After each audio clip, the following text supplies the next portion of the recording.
When it comes to sports in Lorain, your station to watch is TV 20, Lorain City Schools Television. Well, hi again, everybody, and welcome to a very special sports presentation on WLCS TV 20, Lorain City Schools Television.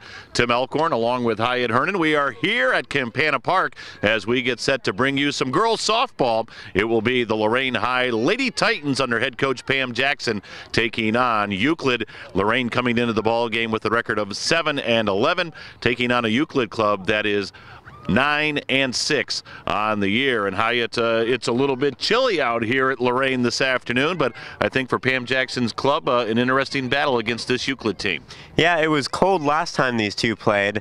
Lorain lost 4-1 to Euclid, but another cold day here today, and as they say, revenge is a dish best served cold. I'm sure Lorain would like to get a little bit of revenge here tonight. And I would think with the wind blowing out today, we may see some balls hit to the outfield that we'll have a chance to really carry. Yeah, hopefully this is an exciting game, and I'm excited to get it started. And I know you had a chance to talk to Coach Jackson about this ball game, so we'll get some comments from her. Yep, we'll get that right after this break. All right, so we'll take a quick time out, and when we come back, we'll get Hyatt along with Coach Pam Jackson to talk about today's Lorain Euclid softball matchup here at Campana Park. That follows this on WLCS TV 20, Lorain City Schools Television.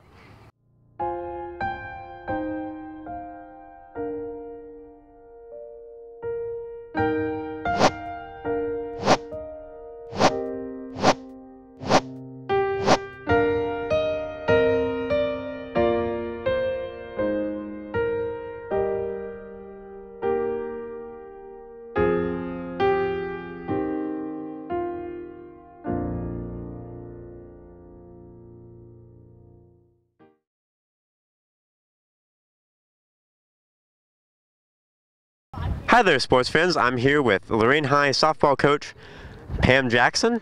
How are you doing today? How you doing today, Hyatt? Last time you played Euclid, it was a 4-1 loss. I know it was a cold day. Right. What have you learned from that game that you can use today? Well, when we came out last time we played Euclid, we hit the ball well, but we didn't put a lot of hits together to manufacture runs.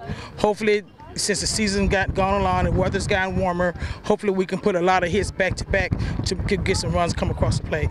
And as you can probably tell from the microphone, it's a very windy day here today. How does that affect your game? Well, considering that the wind is blowing out, hopefully that it will carry the ball out as well with some of the big hitters that's coming up. But at the same time, Euclid could be thinking the same way. So we, as a pitcher, I mean, as my pitcher will have to do, they'll have to keep the ball down and not up, so they can get the ball up and have the wind and carry it out. Now, your pitcher, Bethany Diaz, today, she's 0-3 on the season. What can you do as a coach to make it easier for her to get her first win? Hopefully that the offense will come along and manufacture some runs to get her to relax at the mound, and also defense have to tighten up. Bethany's only pitched 3 varsity games for us this year, and that was only because the other girls were in Florida on vacation. So, and she's been JV all year. We had to move her up today because my other 2 pitchers, one was in a car accident, and the other one is very sore from the weekend of pitching. So I had to move her up at 4 o'clock, 3:30 today, and let her know that she had to pitch for us. So hopefully she's ready. What's the most important thing she can do in the transition from JV to varsity?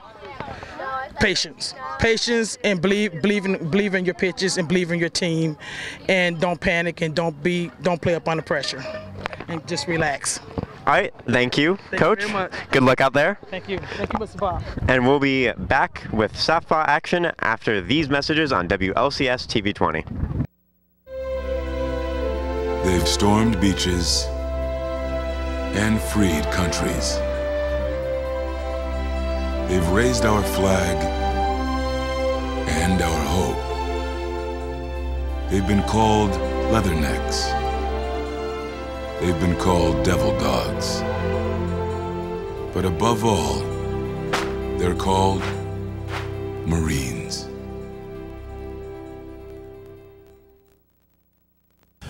Welcome back to Campana Park in Lorain. Tim Elkhorn and Hyatt Hernan here at Campana Park. A windy but beautiful day for softball as Lorain High's Lady Titans under Pam Jackson at 7 and 11 take on the Euclid Lady Panthers at 9 and 6 on the year. Let's take a look at the batting order that Euclid will put out on the field here in the top of the first to face Lorain High starting pitcher Bethany Diaz. It'll be Macy Sally leading off. Macy is the shortstop for Euclid. She'll be followed by second baseman Caroline Stewart.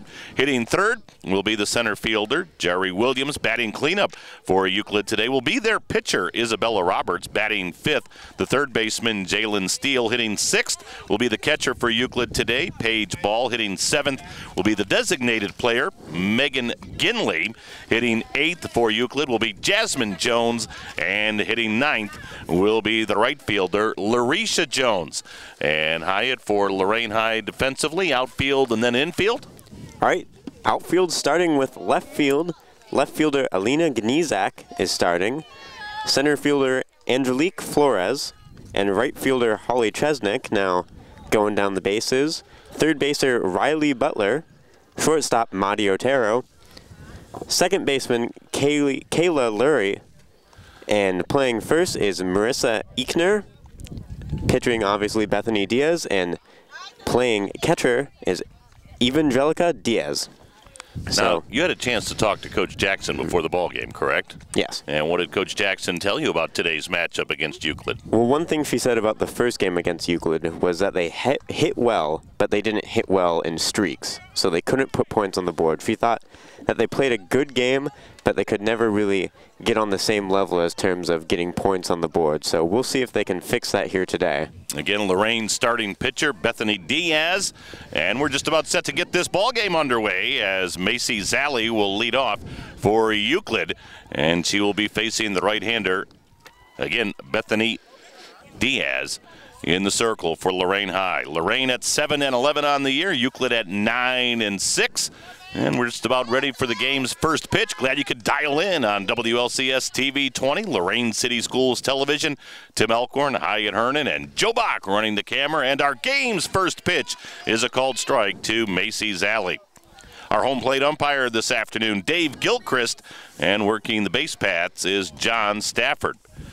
Bethany Diaz peering in, and the next pitch bounces in to Evangelica Diaz, and the count evens up at 1-1. Now, it's important to remember that Bethany Diaz is normally on the JV team. She was called up today because one of the pitchers was in a car accident, and the other one was sore after pitching quite a few innings on Saturday. So it'll be interesting to see how she plays. Her 3 starts was when a lot of the team went to Disney World on vacation a couple weeks ago, and she was able to get some starts in there, but she is 0-3 on the season. Next pitch to Zally was up high for a ball, 2-1, but there's an off-speed pitch, a swing and a miss, and the count evens up on Macy Zally, Euclid's leadoff hitter, at 2-2. Well, you are a venerable reporter's notebook right here next to me, Hyatt. Now, how'd you find out all that information? Well, all that was actually from my interview earlier that I'm sure most of the audience saw, so just kind of repeating a bit of that, but I'm sure it's new important information to you. Pitch fouled at the plate, so the count remains even at 2-2 to Macy Zally. We're just underway here at Campana Park. Special sports presentation on WLCS TV 20, Lorain City Schools Television. There's a pitch knocked foul as it will head over to the JV field right behind us. I'll tell you what, if you're on either field today, you'd better have your head on a swivel, as the old saying goes. Yeah, the only thing that we're hoping here is that a JV ball doesn't fly over and interrupt our game. Bethany Diaz looking in, another 2-2 pitch, fouled to the screen. And so Macy Zally stays alive. Count remains 2-2. Now, Haya, we've been talking about your reporting skills. My understanding is you're going to take these reporting skills down to Progressive Field here in the next couple of days. Yeah, on Wednesday for the game against the Oakland Athletics. There's a pitch knocked foul down the left field line. As I was saying, in a game against the Oakland Athletics, I will be one of the tribe reporters for a day. So follow around some of the reporting crew, watch some of the conferences, and even get a chance to talk to some of the players and coaches. That's very cool. Now, how did you land that? How did you earn that? Through the Plain Dealer, actually. I just wrote an essay, sent it in, and they got back to me a couple days later. They picked 25 students from the area, and I'm proud to be representing Lorain High School. Now, can I make one suggestion, one recommendation? All right, yeah, go. Don't wear that Pittsburgh Pirate hat. Don't wear that into Tito Francona's press conference before the game. Next pitch skips in, count now 3-2, because I can guarantee you Terry Francona would look out into that swarm of reporters and notice that Pittsburgh Pirate hat. So you may want to leave it off during the manager and coaches press or manager and players press conferences. Well, actually, I'm going to go ahead and buy myself a Cleveland Indians cap just for the occasion. So now you know you're not allowed to wear that. I'm not? No. I'm being very serious. As a reporter, you have to be completely non-biased. You can't even wear an Indians shirt, Indians hat. See, you learned something here So today. I wouldn't even be able to wear this even if I wanted to make someone mad over there. Next pitch up high to Macy Zally, and she has a leadoff walk for Euclid here in the top of the first. Now, it's interesting you talk about that because just a couple of years ago, I believe it was 2011, may have even been last year. You know, when you get old like me, Hyatt, the years all blend together. Here's Caroline Stewart stepping in for Euclid. She's showing bunt before Bethany Diaz even rocks into her motion. Bunt is shown, and it is hit, but I believe it bounced up and hit Caroline Stewart, and she is automatically out. And so Caroline Stewart is going to be called out on the play. And home plate umpire Dave Gilchrist having a conversation with the head coach at Euclid. And Caroline Stewart is going to be called out, and so remaining at first will be Macy Zally, although Dave Gilchrist is now going to have a quick conversation with John Stafford, and indeed Stewart is called out on the play. So one down. Zally still at first, and that'll bring on Jerry Williams for Euclid, number 3 hitter in the Lady Panther lineup as Diaz rocks, throws. That pitch popped to the infield, and it is over the head of Marissa Eichner, and the ball then bounces into foul territory. And I think we all know that her coach is not going to be happy after that one. And now we've got John Stafford saying that ball is a foul ball. It did look to me like it bounced foul before passing the base, but... So now we're going to have another discussion as to whether or not that was actually a foul or fair ball. It went over the head of Lorain's first baseman, Marissa Eichner. The question is whether it bounced foul before or after the bag. It definitely, when it came down, it landed in fair territory. But if it bounced foul before the bag, it will be a foul ball. And from this angle, that's what it did look like. Now, I'm sure the umpires had a better angle on the field, but I definitely thought as it happened, it looked like it landed and almost bounced backwards a little bit behind the base. See, now if Joe Bach had us set up like he normally does, like we do the football games, he'd be able to wind that, rewind it, but with the spring sports setup, and believe me, I know how that is with AM 930 WEOL, not quite the level that you would have as far as the production elements are concerned, but it would be interesting to watch that one on a replay. So in the meantime, the lengthy discussion ensues. Let's see if they can work it all out. Now, Hyatt, that gets back to our conversation. It was either a year or two ago that Major League Baseball stipulated that any working members of the media, well, they're going to call it a fair ball. So Williams is on at first, and down to second goes Sally. But any working member of the media at a Major League Baseball game is not supposed to wear any sort of team logo. Could be college, could be high school. You're supposed to have plain clothes on. As stepping in is Isabella Roberts, cleanup hitter for Euclid, also the pitcher for the Lady Panthers, and she fouls one to the third base dugout, which is where Lorain is situated for ball one. Or strike one. Yes, a foul ball is a strike. 0-1 the count on Isabella Roberts. Diaz's next pitch. That one's popped to the infield.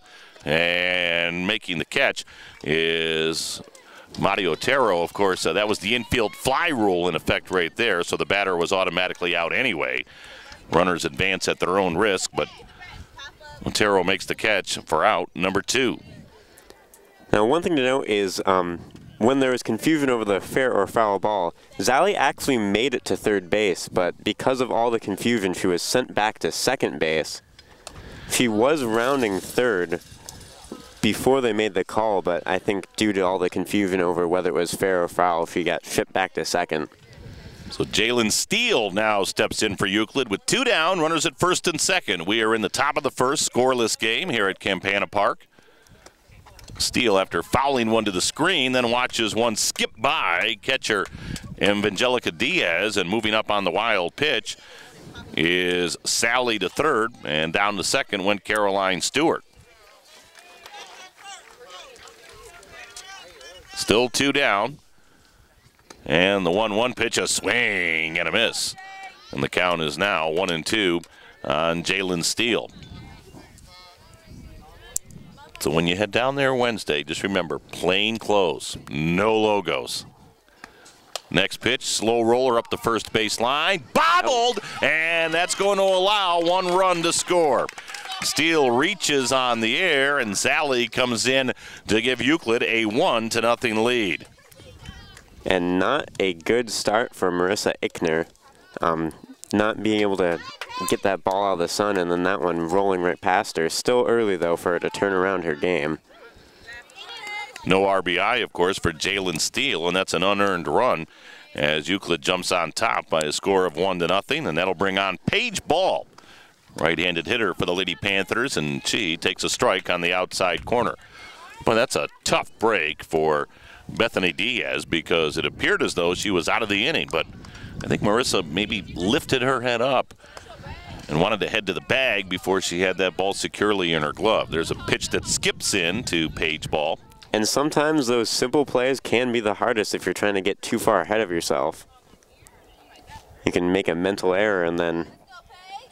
Diaz rocks, throws. There's a little pop-up to the infield. It's corralled by third baseman Riley Butler, and that'll do it for Euclid here in the top of the first. But the Lady Panthers score a run. We'll see if Lorain can respond after this. A half inning in the book. Euclid 1. Lady Titans coming to bat for the first time this afternoon. You're watching high school softball, Lorain and Euclid on WLCS TV 20, Lorain City Schools Television. Hi, I'm Jenny Garth. As a mom, there's nothing more important to me than seeing my kids smile. That's why I've teamed up with the American Association of Orthodontists to shine a light on the importance of a healthy, beautiful smile. We all want to look our best, and an attractive smile is part of it. Getting your child an orthodontic checkup can make a huge difference in their future. Orthodontists straighten teeth and jaws, and if braces are needed, today's hip models let kids sport their own personal style during treatment. To learn more, visit braces.org. Welcome back to Campana Park in Lorain, and we are going to the bottom of the first. Lorain High will get a look at Isabella Roberts in the circle for Euclid this afternoon, and here's the batting order that head coach Pam Jackson has put together. Leading off, it'll be left fielder Elena Ganizak. Hitting second will be the center fielder Angelique Flores. Riley Butler, the third baseman, will bat third. The cleanup hitter is Marissa Ickner. The first baseman hitting fifth will be Kayla Lurie, the second baseman, batting sixth. The designated player is Mackenzie Stoykup, hitting seventh. Mario Otero, the shortstop, hitting eighth is Holly Chesnick out in right field, and batting ninth for Lorain High will be Evangelica Diaz as Elena Ganizak takes a pitch on the inside corner for strike one. Roberts' next pitch way up high and over the head of Paige Ball, the catcher, for a ball. Count now 2-1. And now Isabella Roberts fumbles the ball in the circle. So we'll try this all over again. Next pitch skips by Paige Ball, and the count is now 3-1. And not a good start for Isabella Roberts. That second ball there going way high. Next pitch outside. Now the count is full. Lorain trailing this one by a score of 1-0 as Euclid pushed across an unearned run in the top of the first. Next pitch fouled to the screen. Count remains full at 3-2. Hyatt, the defense for the Euclid Lady Panthers. All right, starting at left field is Tara Molson. Center field, Jory Williams. Right field, Larisha Jones. Third base, Jalen Steele. Second base, Caroline Stewart. First base, Jasmine Jones. Shortstop, Macy Zali. Pitching, Isabella Roberts. And catching, Paige Ball. And a leadoff walk for Ganizak as she's on at first for Lorain High. And that'll bring on Angelique Flores. Gorgeous sunny afternoon here in Lorain. There's a bunt attempt that's missed by Flores for strike one. It seemed like it was going to be quite windy earlier, but with the exception of right now, the wind's really died down. Well, you said it had died down, and then as soon as you said it, see, you jinxed it. It picked right up. There's a bunt. Oh, that's a beauty. And it's bobbled by the third baseman, Steele, and everybody's safe. Boy, a nice bunt right there by Angelique Flores. And so now Lorain with a threat here in the bottom of the first with Flores at first, and down at second is Ganizak. And Euclid even now having trouble corralling that ball.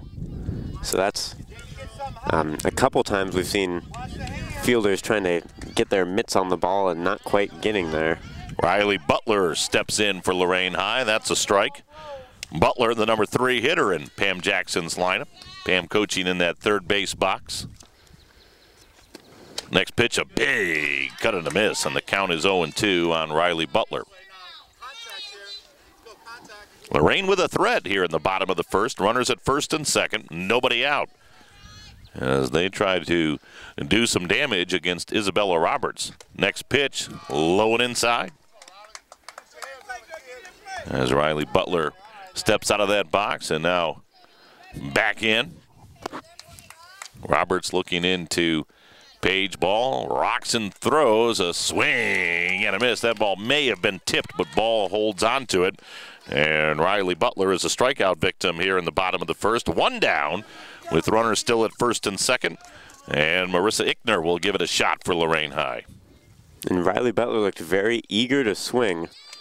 One thing that Pam Jackson did say that she could do to help her team today is make sure they were all very patient, both in the field and at the bat. So maybe they need to show a little more patience later here. Ickner chased a rise ball right there. Next one down low. Nice stop by Paige Ball behind the plate. Evens up the count at 1-1. And now we've got one of the balls from the adjoining park or something. And came over in the left center field area. Now, you mentioned the chilly breeze here today, Hyatt. I would be remiss if I didn't thank Joe Bach. That's B-O-C-K. For lending me his very nice tribe warm-up today. There's a swing and a miss by Marissa Ickner. And the count is 1-2 on Marissa. So Joe, Joe's a man of compassion, sympathy, knew I was a little bit chilly. This is a very nice warm-up. Next pitch high and away. Well, springs and Lorain and Ohio can be an unpredictable thing, so. Of course, now that the wind has died down, well, man, I'm hot sitting here. I got to take this thing off at some point. Counts 2-2 on Ickner. Fouls that one to the screen to stay alive. Ganizak led off the inning with a walk, and then Flores laid down a bunt that third baseman Jalen Steele couldn't handle, and that put runners at first and second. Butler then struck out. Roberts rocks, throws, changeup, and a nice piece of hitting right there by Ickner just to get that bat out and tap it foul.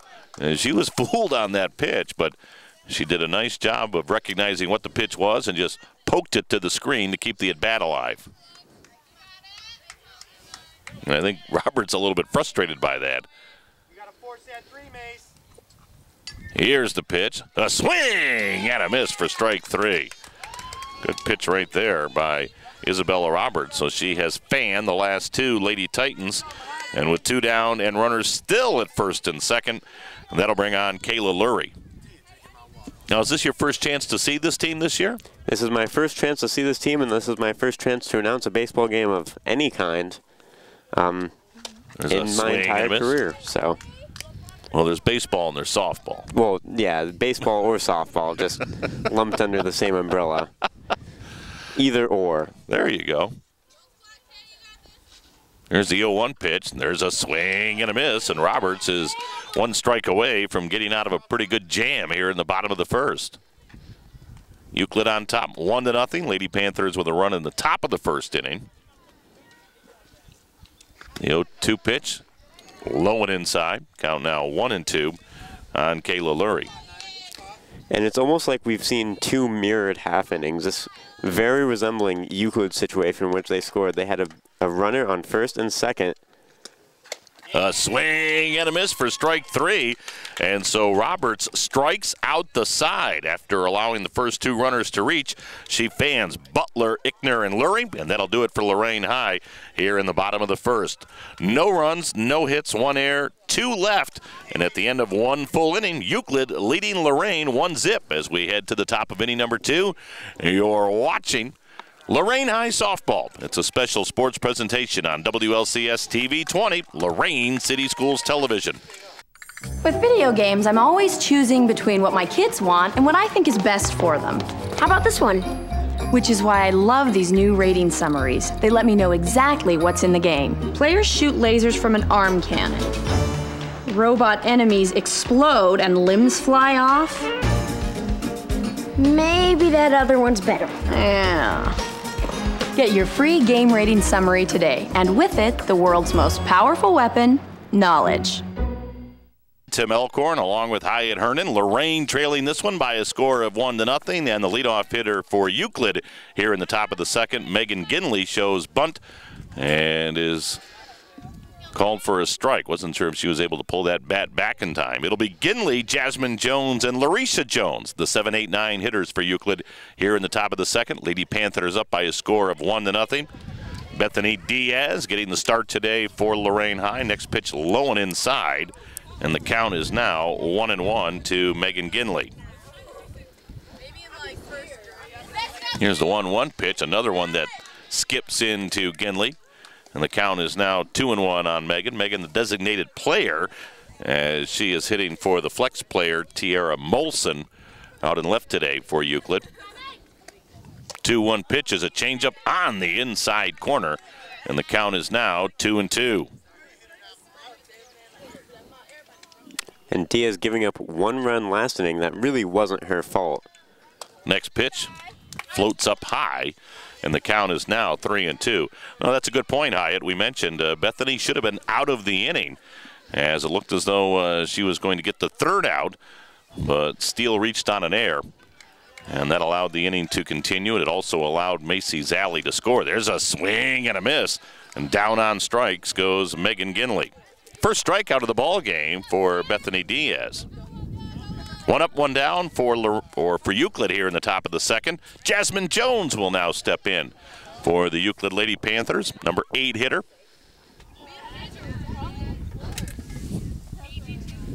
And the first pitch is up high for ball 1. I would think all in all, and it's still very, very early. It's only an inning and a third into the ball game, but Coach Pam Jackson would have to be pleased with the way Bethany has thrown so far.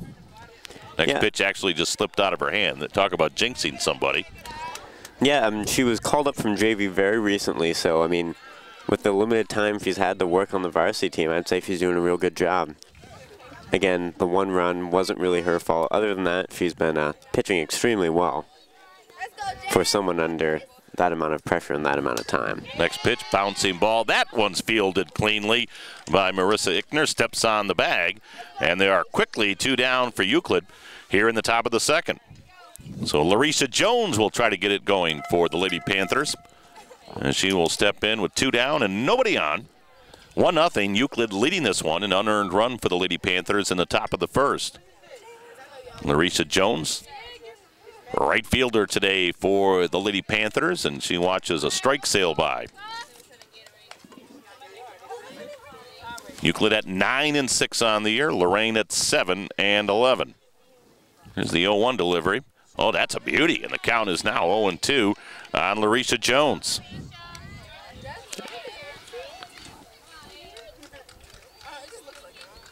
Bethany Diaz trying to get her 2nd strikeout this inning.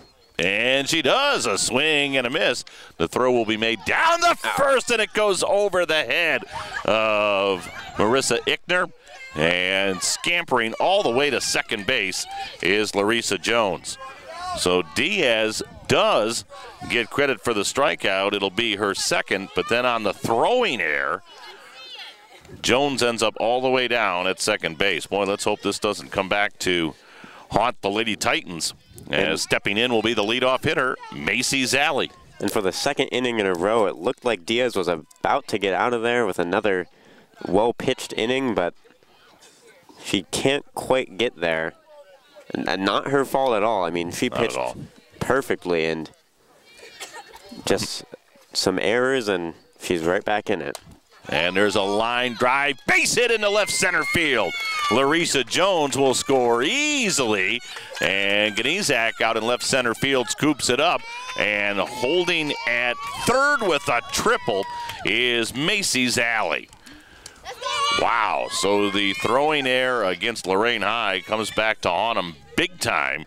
Another unearned run, but it is now a 2-0 Euclid lead. And that's the one thing no one wanted to see for Bethany Diaz. I mean, pitched perfectly all throughout the inning, and then the one error, she expected to be able to take a quick break, but fly ball in the center field, and there's a catch made out there by Angelique Flores as the ball almost popped out of her glove. But Lorain High gives up another unearned run as Euclid now with a 2-0 lead as we head to the bottom of the second. We'll be back to Campana Park, see if the Lady Titans can respond after this, as you're listening and watching high school softball on WLCS TV 20, Lorain City Schools Television.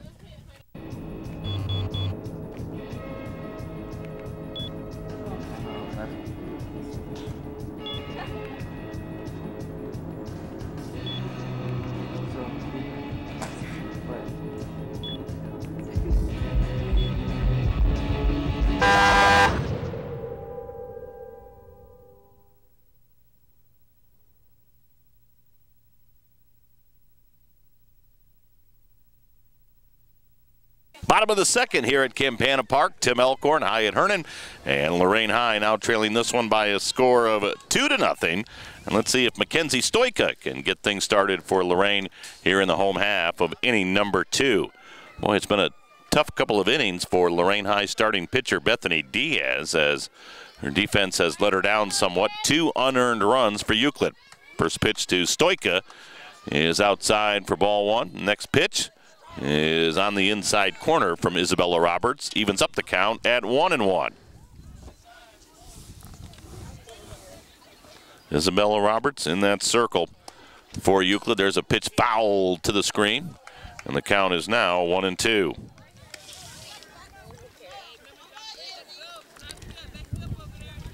And as you mentioned, as a normally junior varsity pitcher, Bethany Diaz, really you don't expect much out of her. More so you expect the team to help her, but it's pretty much been the opposite so far through 2 innings. She's really pitched well, and the team just hasn't been able to get it done fielding. Next pitch, a swing and a miss.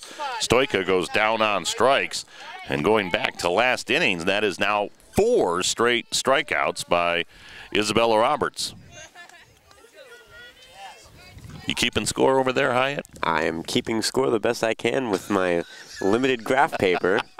I see you've got the nice charts and the positions there, and I've got a sheet of graph paper here, but I'm doing the best I can. Here's Madi Otero. Now, the interesting thing about keeping score, whether it's softball, baseball, everybody has their own system, unlike other sports where there's like a recognized system to keep score as the pitch is fouled to the screen by Otero. Count now 0-2.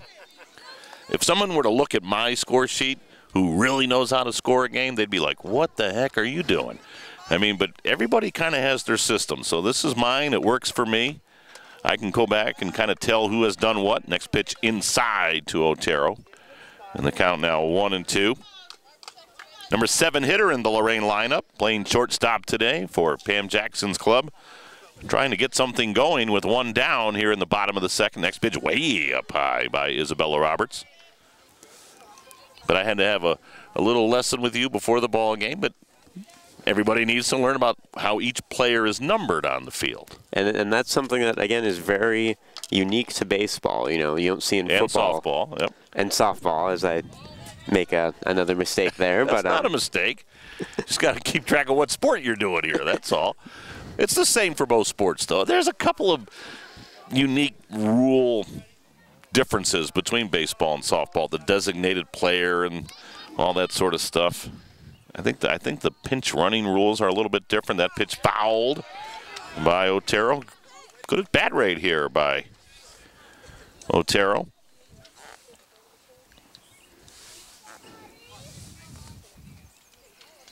I don't remember who taught me what number each player on the field was. In other words, pitchers 1, catchers 2, first base 3. Somewhere along the line, I just picked it up. But it is amazing when you see like Tom Hamilton's scorebook or Jim Rosenhaus. Man, their numbers are so small. I don't know how they can keep track. Slow roller to first, scooped up there by Jasmine Jones, who steps on the bag. 2 up, 2 down for Lorain here in the home half of the second. Euclid leading this one by a score of 2-0.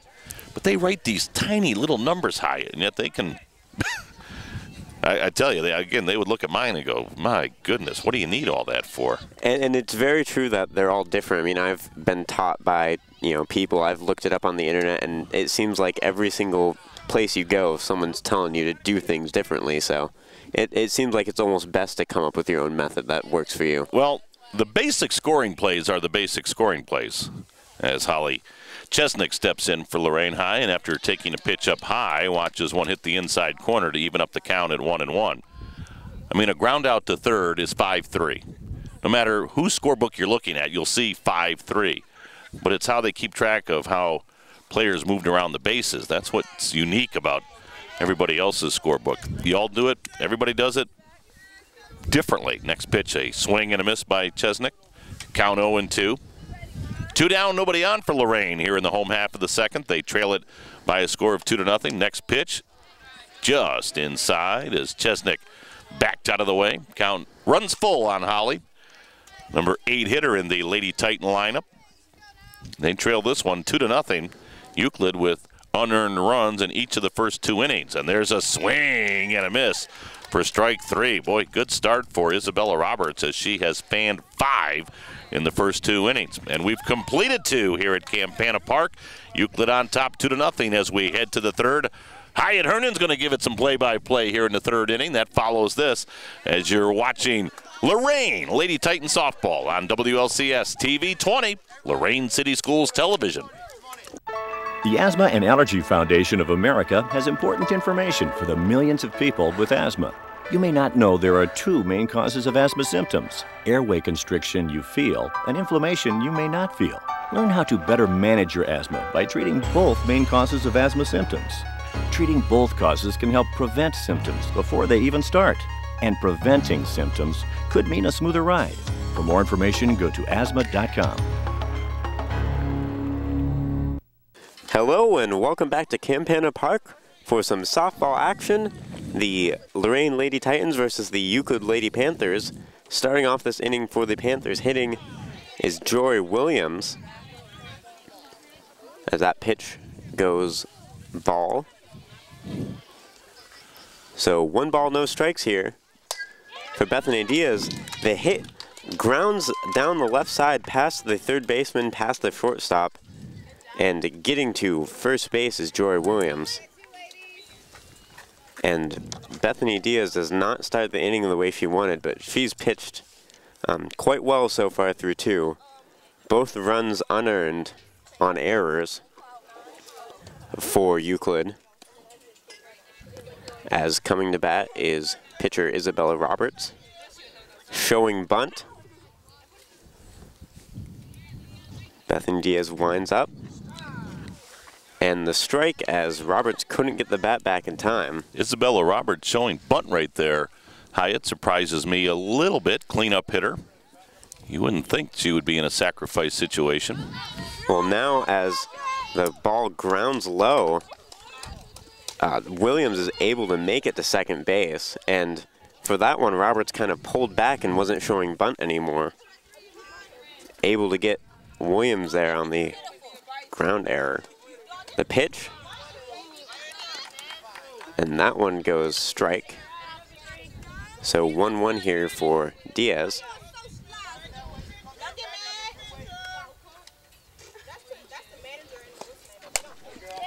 The hit pops up for Roberts. Caught by Chesnick in right field, but Williams bolts to third base, and she is safe. So the sacrifice is good, and Williams is able to continue her journey to third. Coming up to bat now, Jalen Steele for Euclid. 1 out. Runner on third. Diaz stares on the catcher, winds up the pitch. Another bunt situation here. A little bit of a squeeze put on by Euclid there as they're trying to get Jerry Williams home. Good hustle by Williams, and I'll tell you what, it was a pretty good throw in from Holly Chesnick out in right.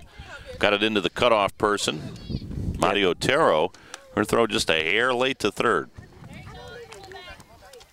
And showing bunt again, but pulling back in time is Steele. So the pitch from Diaz. 1 out, runner on third. The bunt successful this time. The throw to first, but Williams comes in safe. So 2 outs for the Panthers, but they are able to make it 3-0 here in the third. So top of the third, 3-0 in favor of Euclid. 2 outs, and up to bat is Paige Ball. Paige Ball swings at that one, that goes foul. Running for it is Evangelica Diaz, but she cannot get there fast enough.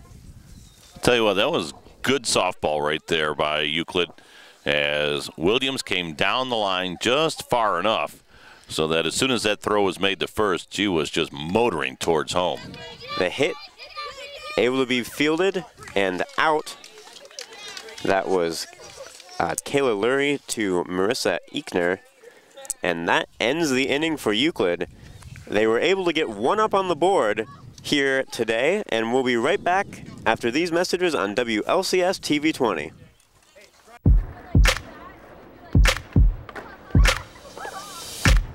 Plant inspiration. Provide youth with the creative tools and skills to cultivate it. And you'll be amazed at what can grow.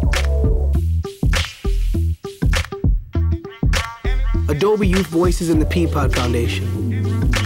Learn more at plantandinspire.org. Hello and welcome back to softball action on WLCS TV 20. It's the Lorain Lady Titans against the Euclid Lady Panthers. Euclid leads 3-0 here in the bottom of the third. Up to bat for Lorain is Evangelica Flores for the first time. And the first pitch from Isabella Roberts goes high for a ball. So the 1-0 count for Flores. Roberts' pitch, another high one. That's 2 in a row, but so far in this game, Roberts with an impressive number of strikeouts. As she has fanned 5 through 2 innings, so 5 of the 6 putouts have been via the K. But this one goes high once again, so Roberts not getting the strikes here. The 3-0 count. And Flores with the chance to walk here. Yeah, taking all the way right there. Pam Jackson realizing that her team needs base runners. Evangelica, the number 9 hitter in the Lorain lineup. Roberts with the 3-1 pitch. Another strike, so full count here for Flores. Roberts setting up for the pitch. And that one goes low for a ball, and Flores will be walked. Getting on first and bringing up the leadoff hitter, Elena Gnizak. She was one of the, she was walked last time she was up to base, so.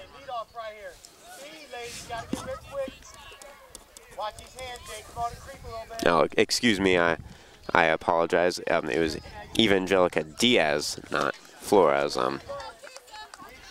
So I apologize. And now we're going to have a runner as Rodriguez will be running. Nope, don't want to lose that paper as Veronique Rodriguez comes in to run in place of Evangelique. And Alina Ganizak up to bat.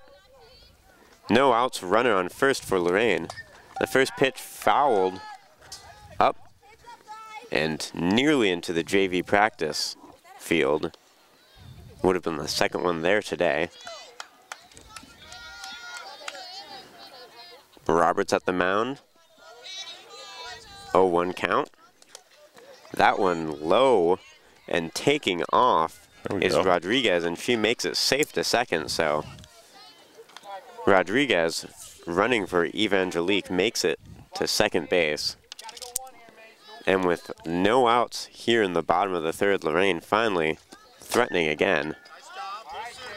Ganizak's hit goes foul, so 2 strikes, 1 ball coming up. And Pam Jackson still demonstrating some of that quickness over there in that third base coaching box as she skipped out of the way. So the 2-1 count coming up for Roberts. Her pitch, a clean hit. Out at first is Ganizak, but Rodriguez able to make it to third base. So with only 1 out here in the bottom of the third, Lorain has a runner on third base. And it looks like I'll have to use some of that handy duct tape that Mr. Joe Bach graciously allowed us to use. But see, that's why it was important for Rodriguez to steal that base, because that ball was sharply hit by Ganizak, and that could have been a double play ball, but with the runner down at second, obviously no force. And it looks as if I believe it is Riley Butler up to bat. I missed it when I was tracing away the No, we're still at Flores. Angelique Flores. Flores. We're still at Flores, okay. Sorry, I got confused when I was tracing down our wild paper.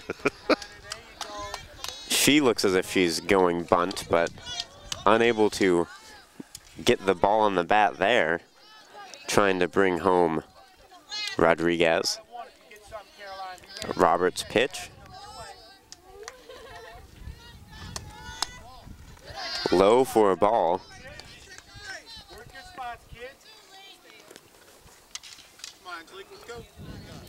Lorain here in a tough situation, trying to crawl their way back into this game. The hit goes foul, up, out, and to the parking lot. Sometimes that rise ball can be so tough to lay off because it comes in looking like a strike, and then it, as it's called, it's a rise ball, and it rises right out of the strike zone. But a good job right there by Angelique to fight it off. It looks great coming in until it rises up, and then it's a high pitch. That was a straight fastball right there. And just able to get a piece of that one is Flores. Trying to bring home the runner, Rodriguez, who is running for Evangelica, and that one goes ball, falling low. And of course, for those watching on WLCS TV 20, they may wonder why girls stand so far up in that batter's box. It's because they want to be able to swing at the pitch before it breaks. And another ball will walk Flores. And now Riley Butler will come up to bat. Most softball pitches have late break. In other words, it rises late or it drops late. So you'll see most girls, they won't come back in the batter's box. They'll actually come up in the batter's box to try to hit that ball before the movement as it reaches home plate. Easier said than done, of course. But see how far that front foot is up? 1 out here in the bottom of the third for Lorain. As that goes ball high. 1 out, runners on third and first for Lorain, down 3-0 here in the bottom of the third.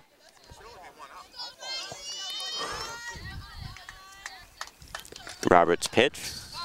Butler gets a piece of it, but that one will go foul. So the count's 1-1. 1 out, yeah, we got 1. There's 1 out, thank you. No, not you, thank you. We got only 1 out. And some confusion about the amount of outs here. Well, Evangelica Diaz led off the inning with a walk. Then, of course, we have a runner for her now. Ganizak bounced out, and then Flores with a walk. So 1 down with runners at first and third. So here's Lorain's chance to rally a little bit. And another low pitch, and finally able to get on the board is Lorain. Rodriguez running home for Diaz, and Flores able to make it to second. So with 1 out here in the bottom of the third, Lorain gets on the board 3-1. And the 2-1 count coming up for Butler. Swings at that one, and she's left going. Excuse me, that will be the strikeout, but able to get one home is Lorain, and that's very important, getting that first score here. Well, now you've got your cleanup hitter up, so let's see if Marissa can deliver a big 2-out hit right here. Get Lorain back to within 1. Oh, boy. Trying to steal here was Angelique Flores, and not able to, finding herself in a pickle. She gets out at the bottom of the third, so heading into the 4th inning, the score is 3-1 in favor of Euclid. We'll be back with more softball action after these messages on WLCS TV 20. Hi, I'm Rochelle Lefebvre, and this is Johnny. We're working with Best Friends Animal Society to stop the suffering of millions of breeding dogs in puppy mills who supply puppies to pet stores. You can help too, by not adding to the demand for pet store puppies. When searching for your next best friend, do what I did. Adopt. Don't shop. Let a shelter dog like Johnny steal your heart. Welcome back to Campana Park. Tim Elkhorn, Hyatt Hernan as we move on to the top of the 4th. Lorain High trailing this one by a score of 3-1 as Bethany Diaz will try to keep it a 2-run ball game here in the 4th inning. And for Euclid, it'll be the 7, 8, 9 hitters, Megan Ginley, Jasmine Jones, and Larisha Jones against Bethany Diaz. And again, it's been a tough luck outing for Bethany Diaz as Euclid with an unearned run in the first, an unearned run in the second, and a run in the third. Pitch to Megan Ginley is down low. The count 2-0 on Euclid's designated player. She struck out swinging her first time up. Diaz's next offering, a swing and a miss. Took something off that pitch. And the count is now 2-1. Ginley, Jones, and Jones for Euclid here in the top of the 4th. 3-1 ball game. Next pitch, that's a called strike on the outside corner. Evan evens up the count at 2-2. Euclid at 9-6 on the year. Lorain at 7-11. Euclid won the first matchup by a score of 4-1. Next pitch low and inside, and the count has run full on Megan Ginley. Bethany Diaz has struck out 1. And she peers into Evangelica Diaz, and that pitch hit Megan Ginley, and so Ginley will head on down to first. Now, Hyatt, you're a Lorain High guy. Are Bethany and Evangelica related? I don't have a clue there, so I couldn't comment on that. The last thing I want to do is give false information. Well, I may have to shred the reporter's notebook. Good Lord.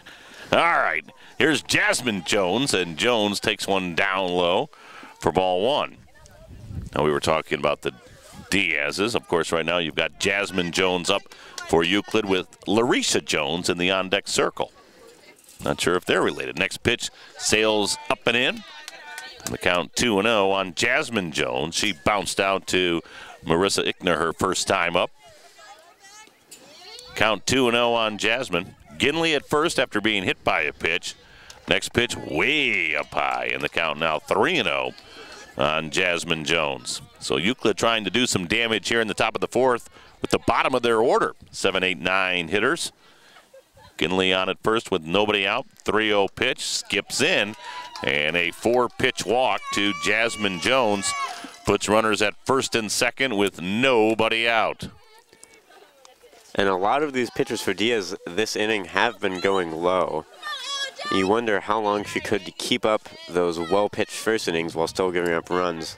We'll see if she doesn't fall off here a little bit, but still an overall impressive performance for a junior varsity player. There's a bunt attempt missed by Larissa Jones for strike one. See how Lorain plays this defensively. Third baseman Riley Butler charging in, which means Madi Otero will probably head to third. As she does, that pitch fouled behind home plate. And the count is now 0-2 on Larissa Jones. Sometimes they call that the wheel play, Hyatt, where the third baseman comes in, short goes to third. Kayla will probably head over to second. Let's see how Pam Jackson plays it here. Count 0-2 on Larissa Jones, and she pops that one into the infield. That'll be the infield fly rule as Otero makes the catch. And so there are one down for Euclid here in the top of the fourth. Batter automatically out on a pop-up with runners at first and second and less than 2 out. Now, you knew that, right, Hyatt? You knew the infield fly rule? Actually, I did know the infield fly rule because when I was at Waynesburg Sports Announcing Camp, the great Pirates announcer Lanny Fratteri, the one thing he said when announcing baseball is, make sure you know the infield fly rule because that's going to come up. And so many people are just quizzical as to, confused as to what the rule exactly is. So the one thing I made sure I did know was the infield fly rule. Well, right there, a nice play by Otero at short as she fielded that hot grounder and threw to Riley Butler to retire Megan Ginley. Runner still at first and second, but now 2 out. So Diaz doing a nice job in trying to work herself out of this jam. Let's see if she can get Caroline Stewart right here. Runners at first and second, but now 2 down. Next pitch, a swing and a miss. Well, of course, before the infield fly rule, what would happen is infielders would deliberately let that ball drop because the runners were always staying right where they were, and it would create a very easy double play. There's a hot shot under the glove of Riley Butler. It will go into left field. That'll be a base hit. Here comes the throw to the plate. The tag, save. At the plate is Jasmine Jones, and it is now a 4-1 ball game. Pretty good throw by Ganizak, a little offline. And Jones was able to elude the tag. And now Pam Jackson wants to have a conversation with home plate umpire Dave Gilchrist. Pam saying, can you get a little help from the infield umpire, John Stafford, on that one? I think Pam Jackson thought the tag was made. Well, from this angle, it certainly looked like it was off. The throw came in a little bit to the right of the plate, so it was tough to get back in position for Evangelica Diaz. And from over here, of course, the umpire has the best angle, but I would say it was a good call. So it's now a 4-1 ball game. And on the throw in, Zally went all the way over to third, and down to second went Caroline Stewart.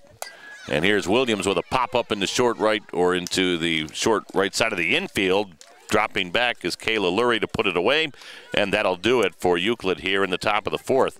But Euclid has scored 1 run in each of the first 4 innings, and they lead it 4-1 as we head to the bottom of the fourth here at Campana Park.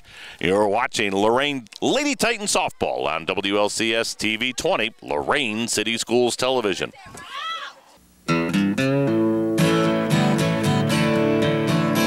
Well, I won't back down. No, I won't back down.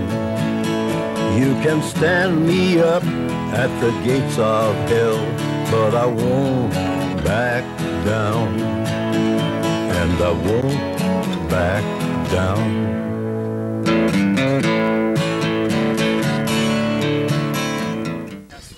Bottom of the fourth for Lorain High as they trail this one by a score of 4-1 to the Euclid Lady Panthers. Euclid looking for the regular season series sweep. Actually, this 4-1 score was the final score the first time these two clubs met. For Lorain High here in the home half of the fourth, it'll be the 4, 5, 6 hitters, Marissa Ickner, Kayla Lurie, and Mackenzie Stoika, facing Isabella Roberts in the circle for Euclid. And the first pitch to Ickner is a swinging strike. Of course, Ickner was at the plate when Angelique Flores got caught stealing to close out the bottom of the third for Lorain High. So Ickner back in there, taps that one right in front of the plate, scooped up by Roberts, throws to first, and there's one down. And now we're going to have another conversation between Dave Gilchrist and John Stafford.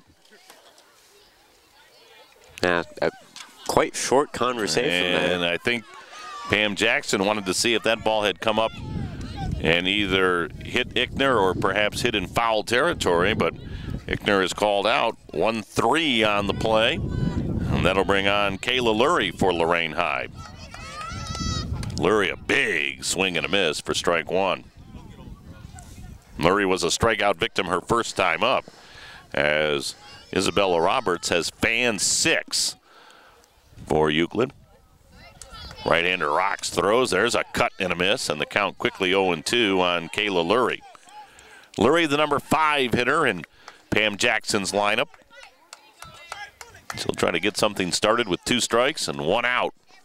Next pitch, a swing and a miss, and Lurie is fanned for the second time this afternoon. That's 7 strikeouts for Isabella Roberts. Quickly for Lorain here in the home half of the fourth. There are 2 down. So that'll bring on Mackenzie Stoika.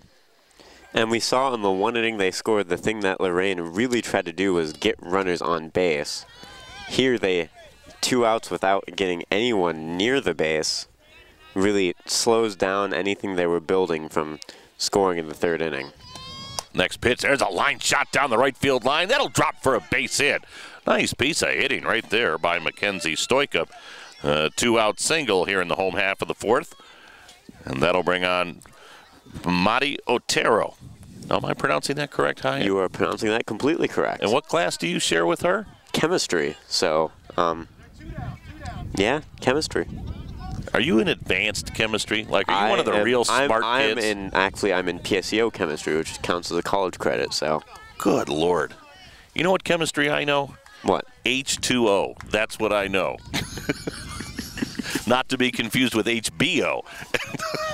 First pitch, a swing and a miss by Otero for strike one. So in other words, she's really smart too. Yeah. Actually, I've had quite a few classes with some of the girls on this team, and all of them bright kids, good students. There's so a changeup that Otero swung at and missed, but the catcher, Paige Ball, can't find the ball. And so down to second goes Stoika. Of course, something that seems to be overlooked often with high school athletics is that the athletes do have to have good enough grades to play. So absolutely. There's a pitch high and away. Count now 1-2. Not only are you getting, the best athletes, but you're getting students who are capable in the classroom as well. Count 1-2 on Otero. 2 down, a runner at second. The pitch. Ooh, just low. That was close. Count now 2-2 on Madi Otero. She is a senior. Right-handed batter against the right-hander Isabella Roberts for Euclid. The pitch. There's a bouncing ball to short, scooped up there by Sally. Throws across in time to get Otero on a close play at first. So Lorain gets the hit from Stoika, but she's stranded out at second. And we have played 4 complete innings here at Campana Park. And after 4, Euclid leading this one by a score of 4-1. Top of the 5th follows this on WLCS TV 20, Lorain City Schools Television. Freedom to think for yourself. To disagree with the government. Freedom to be equal. To be different. Freedom to raise a family. To marry the man I love. The freedom to worship the God of my choice. To live with dignity. The freedom to be me. To be whatever I want to be. Defending freedom. for over 200 years. Top of the fifth here at Campana Park, 4-1 ball game. Euclid leading Lorain.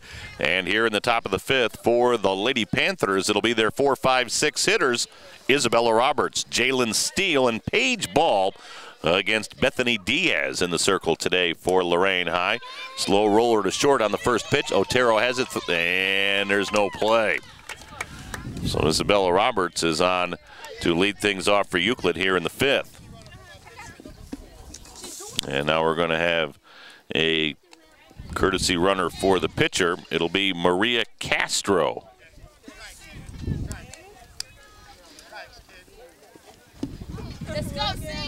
So Castro will do the running for Roberts, as it's a courtesy runner for the pitcher. So that'll bring in Jalen Steele. As the Lorain infield pinches in, Steele shows bunt, and it's fielded behind the plate by Evangelica Diaz for strike one.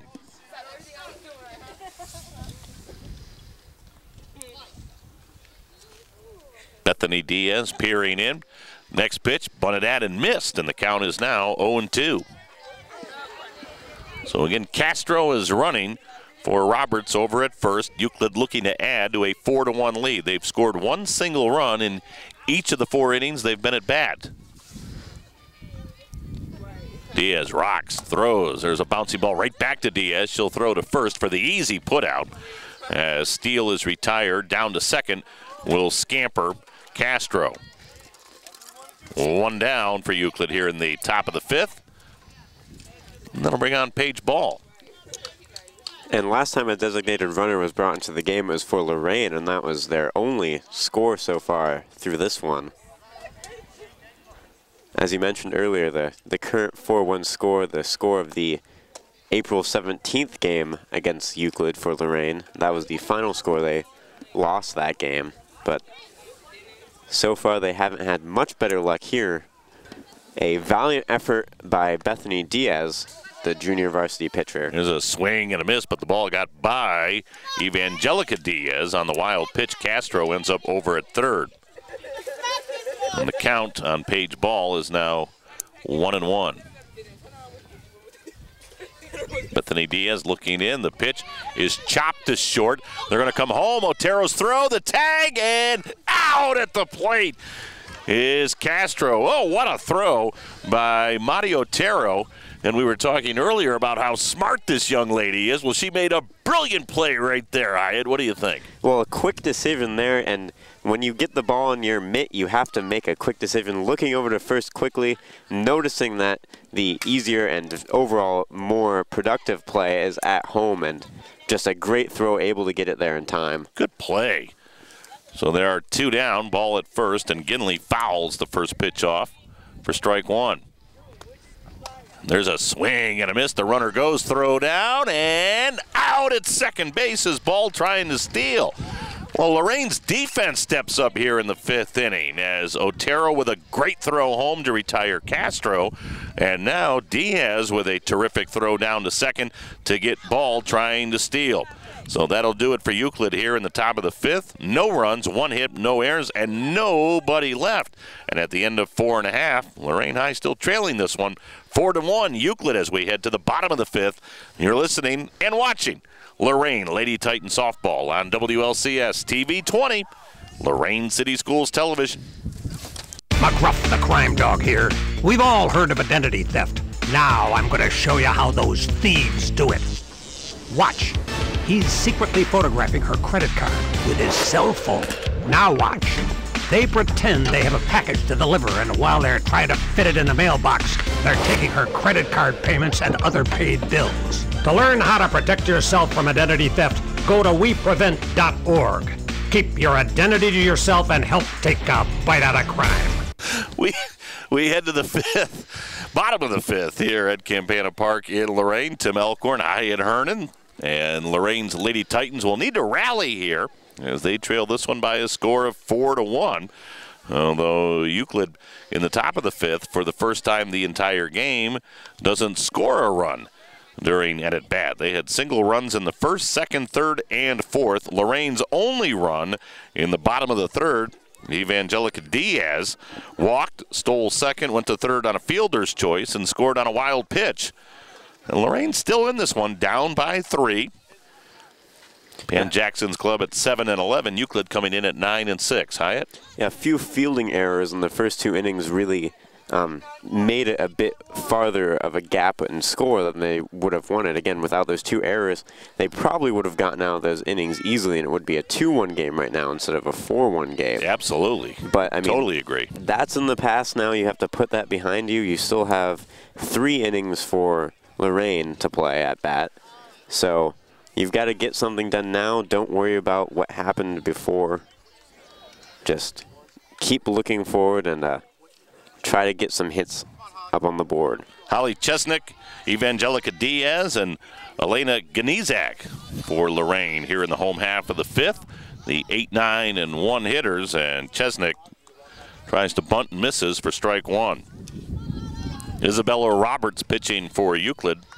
The right-hander has pitched well, has struck out 7. Next pitch drops down low, and the count evens up on Chesnick at 1-1. Chesnick was one of those 7 strikeout victims when she struck out swinging in the bottom of the 2nd. Roberts rocks, throws, bunt, foul to the screen. Count now 1-2 on Holly. Tim Elkhorn and Hyatt Hernan here at Campana Park.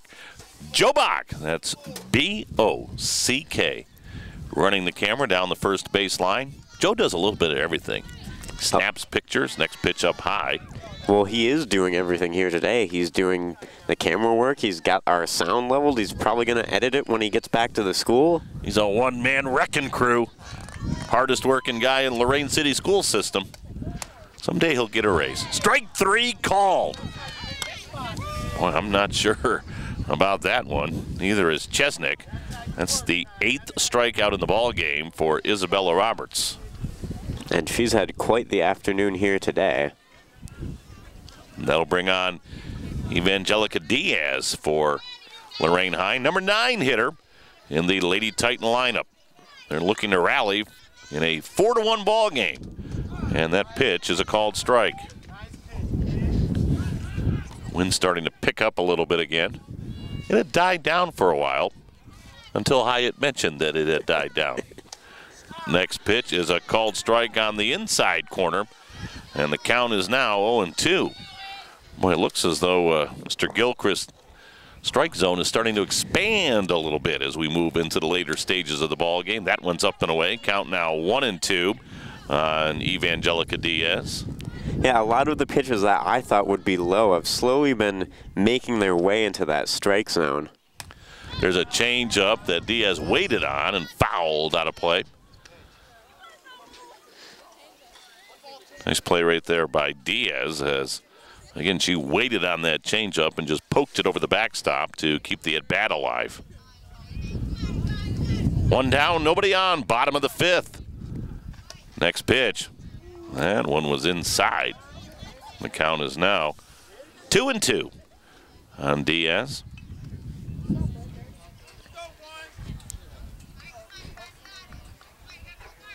The wind and the pitch, a swing and a miss for strike 3.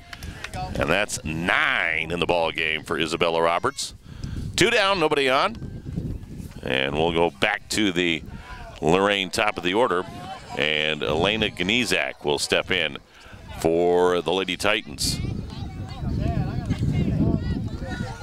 Guy over here to our left had to toss back the foul ball, threw it to the backstop.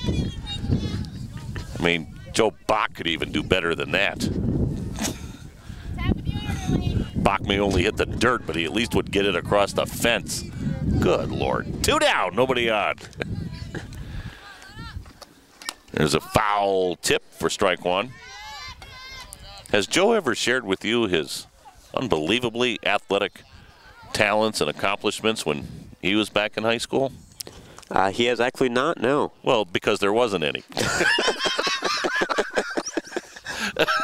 0-1 the count on Ganizak. There are none to share. She got hit on the hand. Ooh, boy. She got hit right on the hand or maybe the wrist. as home plate umpire Dave Gilchrist immediately recognized the fact that that one caught Ganizak as Pam Jackson comes in. Oh, boy. Yeah, that'll hurt. So Ganizak hit by a pitch with 2 down here in the bottom of the 5th inning. As she now takes a seat. And, well, it's definitely that left arm and wrist area. And you could tell everyone just got up immediately. The coaches for Lorain coming over, noticing that. While Pam Jackson and assistant coach Al Stacy. And now Ganizak is going to shake it off and head down to first. So Elena Ganizak on at first with 2 down after being hit by the pitch. So that'll bring on Angelique Flores. So let's see if Lorain can get a rally going with 2 down and a runner at first. Lady Titans trailing this one by 3. It's a 4-1 Euclid lead. Second matchup of the year between these two teams. First pitch is a called strike on the inside corner. No, Joe was a pretty good athlete in his day. Really? Just ask him, he'll tell you. Are we going to get some real Joe Box stories here, or? Next pitch up and away. Count evens up at 1-1. Joe was a Clipper, you know. Oh, Clearview? You didn't know this? Or Los Angeles. That's good. I like that. Yeah, trust me. He was no Blake Griffin, I'll tell you that. Count now 2-1 on Angelique Flores. Ganizak at first after being hit by a pitch, 2 down. Los Angeles. Yeah, running around with Chris Paul. There's a swing and a miss. And the count evens up at 2-2.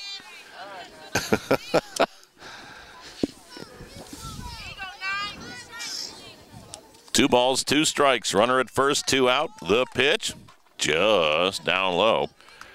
And the count is now full on Angelique Flores.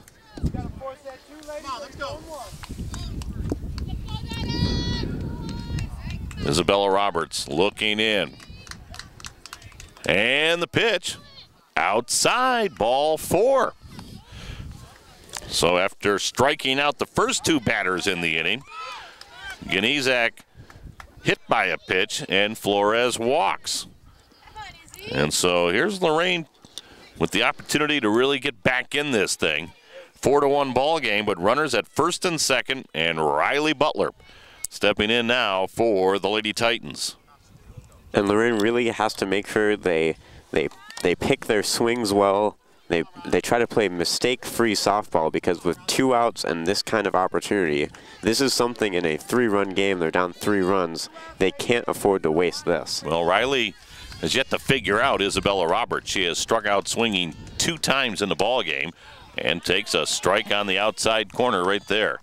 Boy, that was a beautiful pitch. Right at the knees on the black on the outside corner. That's an almost unhittable pitch.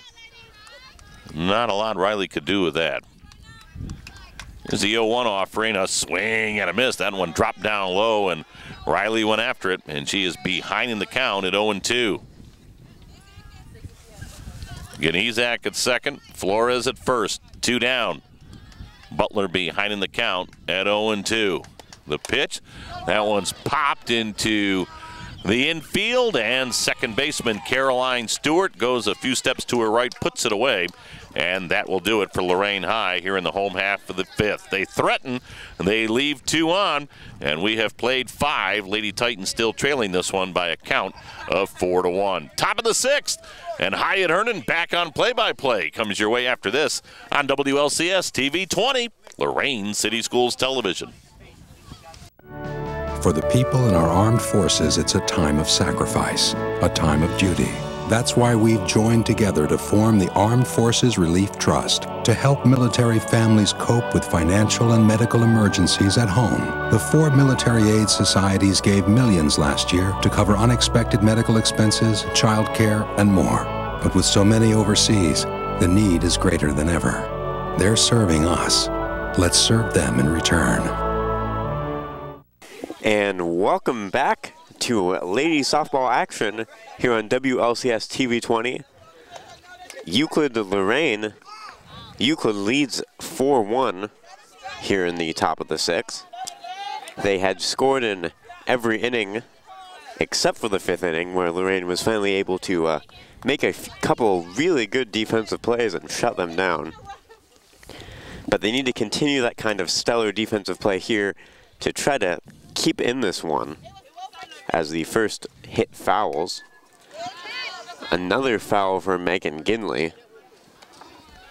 And the 0-2 count could be the right way to start the inning for Bethany Diaz, who recently called up from the JV team, has pitched a pretty good game for someone under that short of notice. I'll tell you what, Hyatt, I totally agree with you. She has pitched well. And so now the 1-2 count. Another ball there. So 2-2 for Ginley as she waits at the plate. Diaz's windup and pitch. And another ball. So now a full count after 2 fouls for Ginley. 3 balls in a row now. Ginley walked her last time up and scored. Ginley getting a piece of that pitch to keep herself alive at the plate. And so still a full count for Diaz here at the top of the 6th. Diaz's pitch, swung at, splits the defenders over second base, and Ginley will get on first. That was a good piece of hitting right there by Megan Ginley. Waited on the pitch and just took it right back up the middle. And so with no outs here at the top of the 6th, Euclid has a runner on first. And coming up to bat is Jasmine Jones, the first baseman.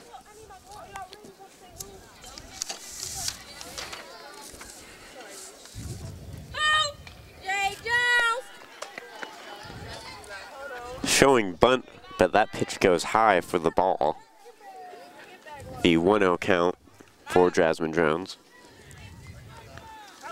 Diaz stares down her catcher. The bunt goes foul there. So a 1-1 count. Top of the 6th, no outs, runner on first for Euclid. They lead 4-1. Diaz readying herself. The windup goes low, and running to second and getting there is Megan Ginley. And it's on those kind of plays that Lorain has fallen behind today. Yep. Diaz winds, throws. Another low pitch, and Diaz falling off a little bit here, but still, for what she's done today, impressive. Totally agree. We mentioned the unearned run in the first and the second. She should have been out of both of those innings. Could very easily be a 2-1 game right now. Getting a piece of that one is Jasmine Jones, throwing to first and making the play for the out, but the runner making it to third is Megan Ginley. And so only 1 out here. Good play by Riley Butler right there, as she was able to get Jasmine Jones. And then Megan Ginley with some good hustle. So only 1 out for Euclid and a runner on third. Prime scoring position here. Their 9th hitter in the count coming up, Larisha Jones. I think we're going to have a pinch hitter. And yes, the pinch hitter coming in is Maria Castro, who was a run before, but this will be her first time at bat, trying to bring home Ginley. The pitch from Diaz, ball 1, the 1-0 count coming up.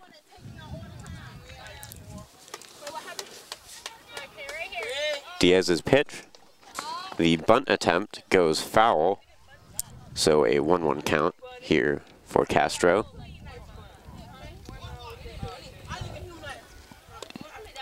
Wouldn't be surprised to see another bunt right here. Let's see if they try to run a squeeze.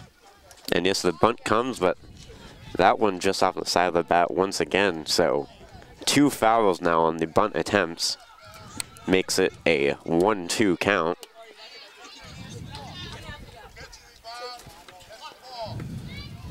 Castro trying to bring home Ginley here at the top of the 6th. And a straight up swing for Castro. Can't go, and she is struck out. Bethany Diaz getting a much needed out here to make it 2 outs with a runner on third. Coming up to bat is Macy Zally. So Zally up to bat here with 2 outs, a runner on third in the top of the 6th. Score 4-1, and that could bring, and yes it does, that will bring Ginsley home. The high pitch just can't be controlled by Evangelique Diaz, and able to get home from third is Megan Ginsley, making it a 5-1 game here at the top of the 6th. Still out to bat is Zally. The 1-0 count, and that will go ball as well.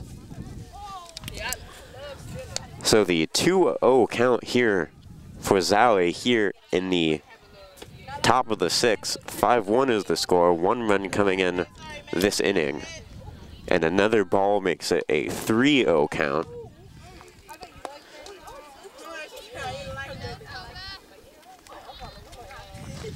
Diaz's pitch. And finally a strike for Diaz, making it a 3-1 count with 2 outs here in the top of the 6th. Diaz winds, pitches, and another strike. So the full count now. Diaz trying to salvage what looked like would be an easy walk now. The opportunity for the strikeout or an out. That one hit low. Otero getting the throw to first base. And that will be the 3rd out of the inning. Lorain coming up to bat at the bottom of the 6th. Score 5-1 here in this game. And we'll be right back with more softball action after these messages from WLCS TV 20. There are those who dedicate themselves to a sense of honor, to a life of courage, and a commitment to something greater than themselves. They have always defended this nation and each other. They still do. The few, the proud, the Marines. Bottom of the 6th here on WLCS TV 20. Softball action. It's the Lorain Lady Titans against the Euclid Lady Panthers. Euclid leads 5-1 here at the bottom of the 6th. And the first pitch sails past for a strike for Isabella Roberts. Looked like it was a swing attempt, tried to pull back at the last second. Was Kayla Lurie at the bat. Or excuse me, Marissa Eichner. So 2 strikes on the foul, the 0-2 count. That pitch going ball for Roberts.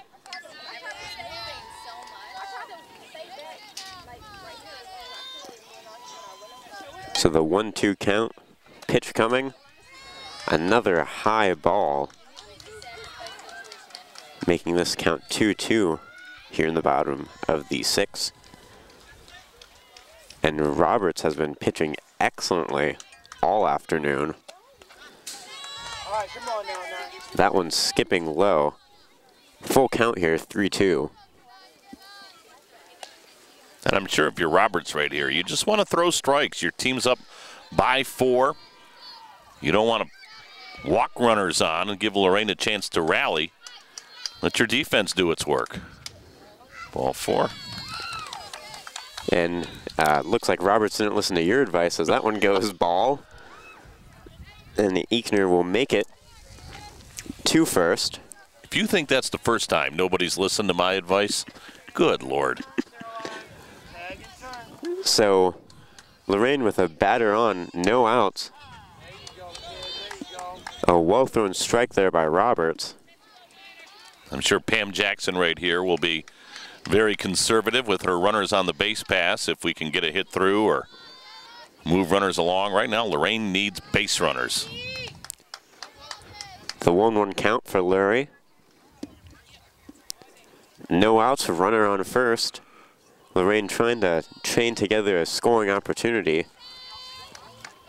Another ball thrown by Roberts, making it the 2-1 count. The windup and the pitch. And swinging through that one is Lurie for the second strike. Trying to salvage this game, crawl back in it, down 5-1.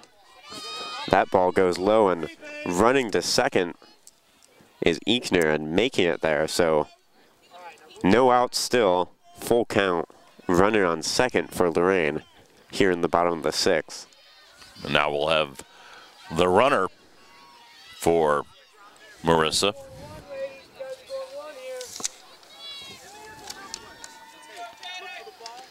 Hannah Ford, is that number 8 out there? A little bit of a sun glare. It looks like number 9 to me. Was it 9? Katie Britvek. So Katie Britvek, if that is a 9, the sun's right in our eyes here. I think it's a 9. You're correct. See, that's why you're young with much better vision than me, who's old. So with a full count for Lorain, Katie Britvek will come on to second base. Kayla Lurie trying to get some offense going. By the way, this is my first visit to the back half of Campana Park. I've done numerous baseball games over at the Pipe Yard, but this is a terrific facility back here. Very, very nice. Yeah, really the whole facility, obviously the Pipe Yard is extremely nice, but the fields back here are in good condition here as Kayla Lurie gets a hit down into right field, and coming around is Katie Britvek. Lurie making it safe to second. So Katie Britvek makes this a 5-2 game. And the second time that a runner has come into the game for Lorain, and the second time that a runner that's come into the game has scored for Lorain. As I believe that it was Rodriguez coming in earlier in the game getting the run on the board for Lorain. Yep. Another hit for Lorain. That one not quite fielded the best, but still able to get to the bag for Jasmine Jones. However, Lurie able to make it to third with only 1 out. So Lorain trying to stage a rally here at the bottom of the 6th. Coming up to bat is Madi Otero. That was Stoika with the hit and out last at bat. And again, if you're Lorain, you're not going to score 4 runs at once. So chip away at this thing. You've got 1 in. See if you can get 1 more. The bunt attempt there by Otero goes ball. So a 1-0 count.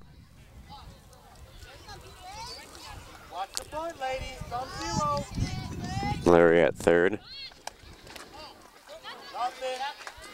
And that one, it looked like there was a chance to run, but Lurie decides to stay at third. Well, I think Pam Jackson doesn't want to run herself out of a big inning right here.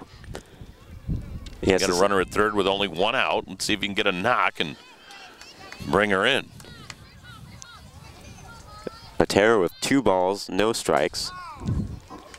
And that bunt attempt will go foul. So, excuse me, 1 ball, 2 strikes, so a 1-2 count. So I would think now the bunt will come off. See if we can get a ball in play. That pitch goes high over the plate for the 2-2 count. Lurie's still at third. 1 out this inning, the bottom of the 6th. Lorain trails 5-2, but they were able to get one on the board earlier. There you go. So a third ball, full count now. Good at bat here by Mario Otero. Trying to make something happen offensively. Here is Lorain.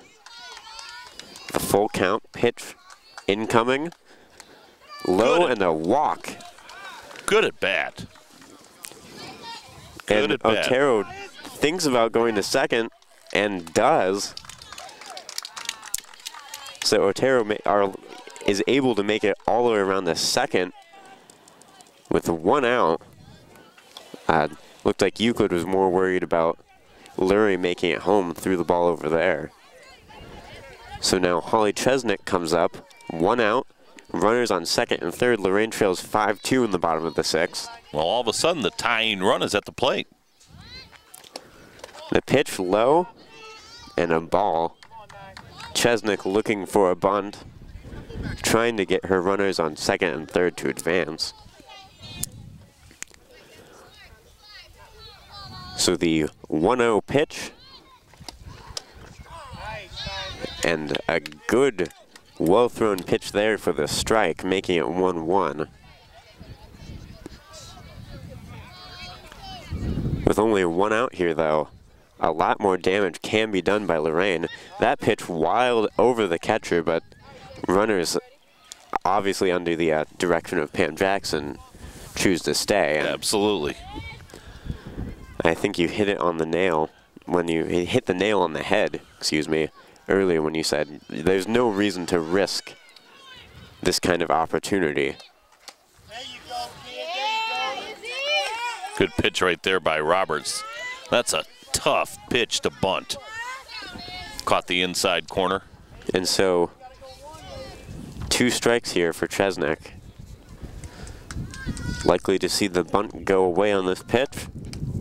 The swing doesn't connect, but she's able to run on the catching error. Wow, they called her out.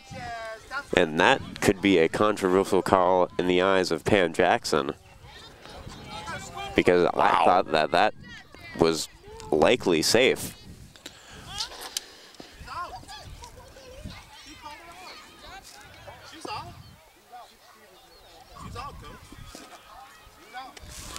And some discussion now. Yeah, I think Pam didn't think she was out. 2-3 on the putout. Boy, that's huge. That's a monumental play right there, because Lorain could have had the bases loaded with 1 out. They could have had the tying run at first, but instead 2 down. That's a big, big play in this game. And it was a very close call over at first.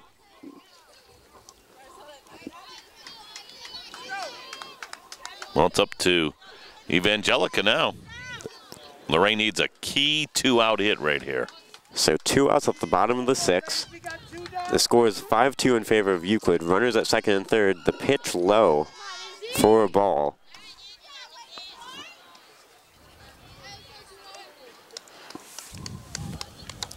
Trying to get something to happen here. The pitch hit, foul. That one came crashing over to us. So the count's 1-1 for Diaz. Roberts' pitch comes in. High for a ball. The 2-1 count.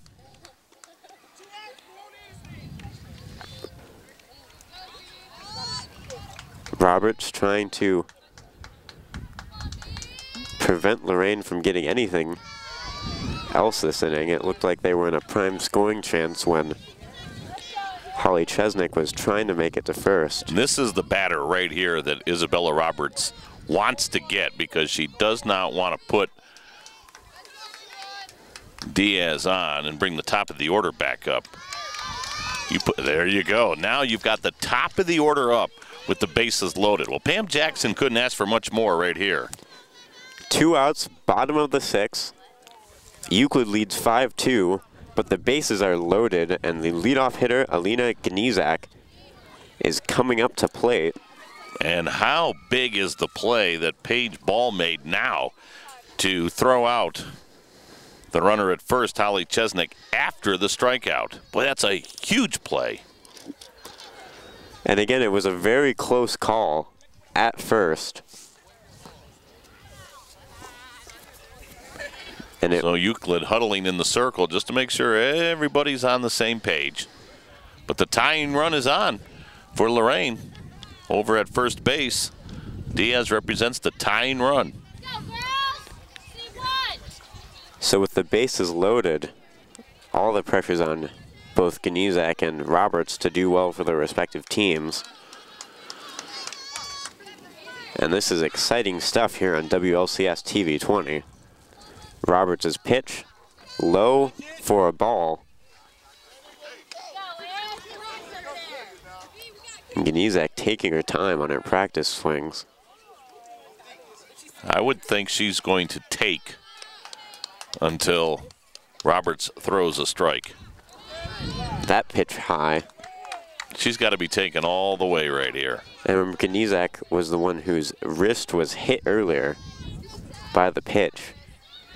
So we'll see if that affects her swing at all here as the count's 2-0.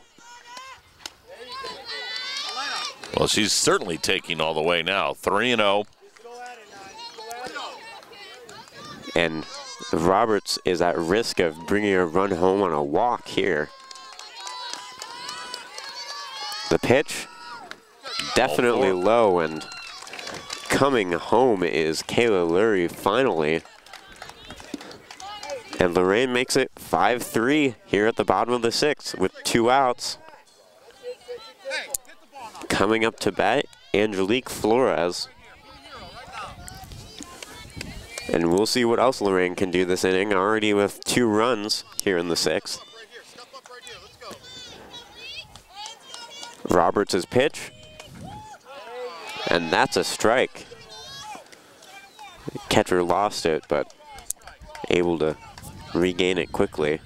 Boy, a hit right here in this game in all likelihood will be tied, because Diaz, I'm sure, is going to be off with the crack of the bat. Boy, now it's 0-2.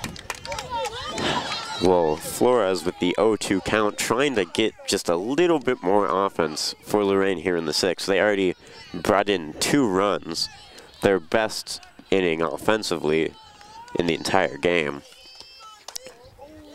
That pitch is a ball, and that was a close one.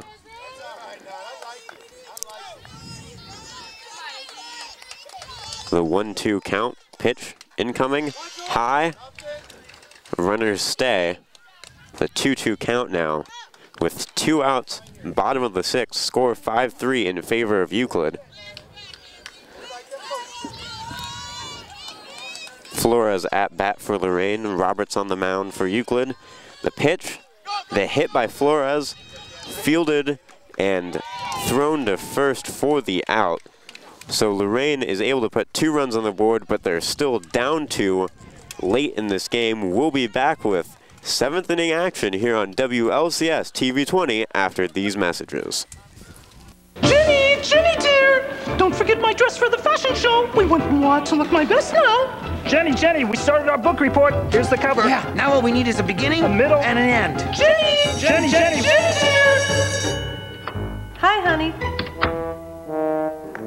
Are you feeling blue? What's wrong with being blue? Well, where should I start? If you're a teen dealing with stress, there's help. Visit the Will Rogers Institute website for a free booklet about teen stress and how you can de-stress your life. Right. Top of the 7th here at Campana Park. And on the first pitch here in the top of the 7th for Euclid, Caroline Stewart knocks one foul down the first baseline. Tim Elkhorn along with Hyatt Herndon and a couple of fans now joining us here right next to us. We got Lena Gnizak's little sister, 10-year-old something. What's your name? Ariana. There's a line drive, and it's a foul ball down the left field line. Boy, that one looked like it was right on the line. for Caroline Stewart. Stewart with her 4th at bat today. She grounded out in the 1st, flew out to center in the 2nd, and had a single in the 4th. Number 2 hitter in the Euclid lineup. It'll be Stewart, Jerry Williams, and Isabella Roberts, the 2, 3, 4 hitters for Euclid here in the top of the 7th inning in a 5-3 ball game. That ball chopped foul up the 3rd baseline. Euclid led 1-0 at the end of 1, 2-0 at the end of 2. Took a 3-0 lead in the 3rd before Lorain answered with a run in the bottom of the 3rd to make it 3-1. Euclid with a run in the 4th to make it 4-1. Lorain with a run in the bottom of the 5th to make it a 4-2 ball game. Euclid then added a run to make it a 5-2 contest in the 6th before Lorain made it 5-3 in the bottom of the 6th. And if Lorain can get a good defensive stop here, it'll be very interesting to see how Lorain can continue their momentum offensively from last inning. I can't talk to you right now, Ariana. I'm talking on the television. Boy, they just want to carry on conversations with you. The pitch, there's a bouncy ball to short. Nice play by Madi Otero, throws to first. And there's one down for Euclid here in the top of the 7th. I'll tell you what, she has played a very slick shortstop today for Lorain High. She's done very, very well. And overall, the fielding for Lorain, obviously shaky earlier, but has gotten a lot better as the game's gone on. We mentioned that Euclid's really kind of slowed down offensively lately. They got runs in a lot of the early innings, but now they haven't been able to put as much on the board, and Lorain's taken advantage. Here's Williams for Euclid, stepping in with one down, nobody on. And there's a bouncing ball up the middle in the center field. That'll be a base hit. Williams with a big wide turn. She's going to try for second to throw, and it's bobbled at second base. And so Williams with a big gamble right there, but she kept right on going. And she motored down to second. And she is now in scoring position with one down here in the top of the 7th inning. Well, it's a shaky 5-3 advantage for Euclid. And that gamble getting to second could prove big here in the top of the 7th. There's a reason they call that a gamble, because if it doesn't pay off, you're disastrous. It's an out when you should have had a runner on base, but when it does pay off, it's a huge boost to your team. And we're next to the Euclid dugout, and they were ecstatic when that happened. Well, let's see if Isabella Roberts can now help her own cause as Bethany Diaz rolls that one in. The count now 2-0 on Isabella Roberts. She's 2 for 3 in the ball game, singled into 5th, popped out on the 1st and flew out to right. There's a swing and a miss by Roberts. The count is now 2-1. Right-hander against right-hander as Diaz peers in for Lorain. Rocks, throws, that pitch popped to the infield, and Otero moves behind second base and puts it away for out number 2. Again, Madi Otero has played very well at short today for Lorain High. Generally, and I'm not sure if this is the case with Pam Jackson or not because I haven't seen Lorain enough, but generally your best defensive player is your shortstop.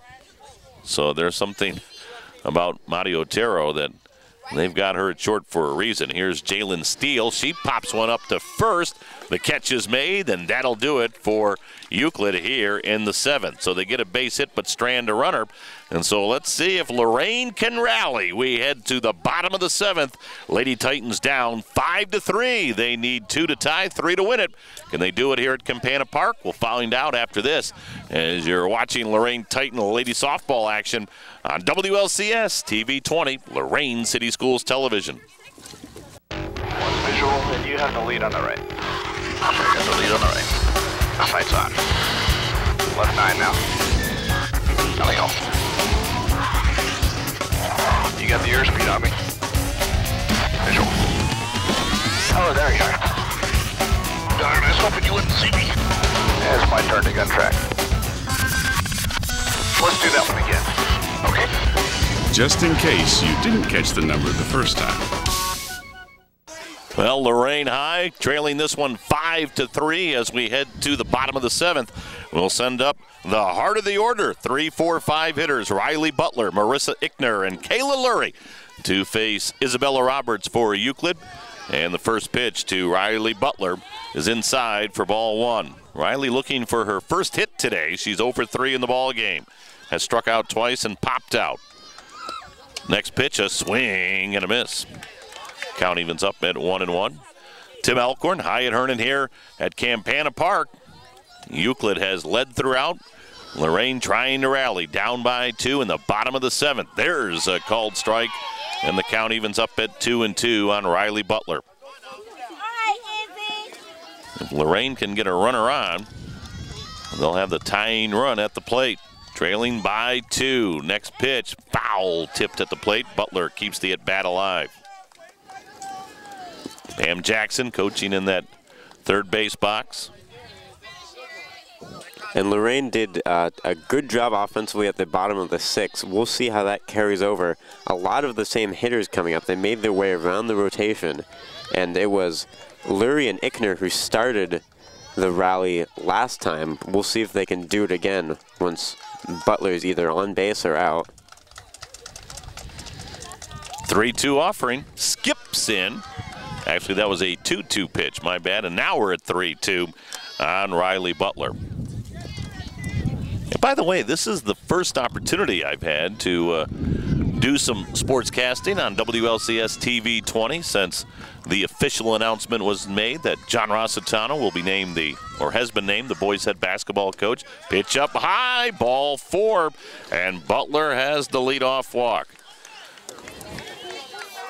But certainly, I've been around high school basketball a long, long time in this area. So I'm excited to see John Rossitano come back to Lorain and work the boys' basketball program. And I will say I am currently taking physical education, and my 2 gym teachers are Coach Pam Jackson and Coach Rossitano. So, oh, really? Yeah. And he can be hard on us even when we're just messing around playing basketball, a couple pickup games. So.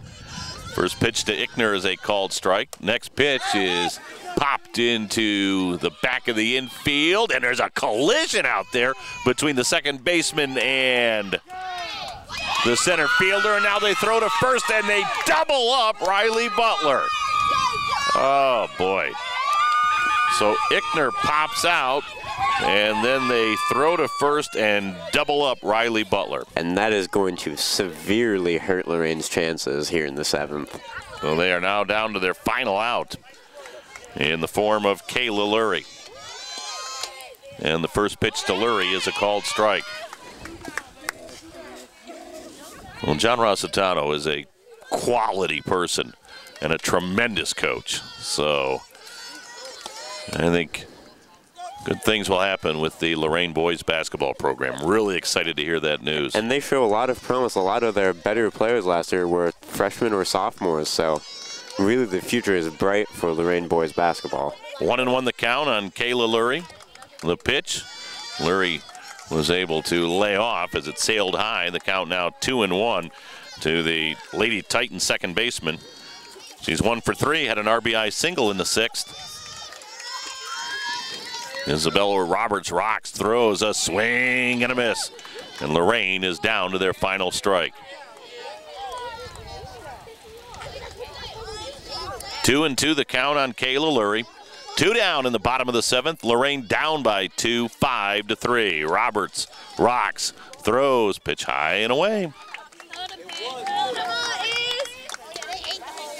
And the count has run full on Kayla Lurie at 3-2. Roberts trying to close it out right here.